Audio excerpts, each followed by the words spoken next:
Setelah Cain membunuh Abel, dunia yang masih muda menjadi saksi darah pertama yang tercurah. Hawa menangis berhari-hari, Adam termenung penuh duka. Suara bumi seakan ikut meratap, darah saudaramu berseru kepadaku dari tanah. Adam dan Hawa merasa kehilangan bukan hanya anak, tetapi juga kedamaian. Namun di tengah kesedihan itu, lahirlah seorang bayi laki-laki. Hawa berkata, Allah telah mengaruniakan kepadaku anak yang lain sebagai ganti Abel, sebab Cain telah membunuhnya.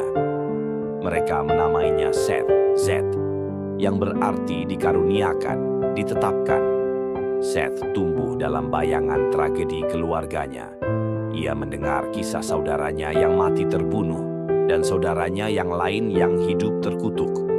Ia tumbuh menjadi anak yang lembut, penuh kesadaran, dan mencari wajah Allah di balik luka keluarganya. Seiring bertambah usia, Seth menjadi tumpuan harapan Adam. Bila Cain mewakili pemberontakan dan kesesatan, maka Seth adalah simbol janji baru. Melalui Seth, manusia kembali memanggil nama Tuhan.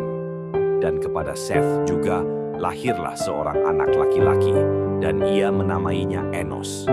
Pada masa itulah orang mulai memanggil nama Tuhan. Ayat ini penting.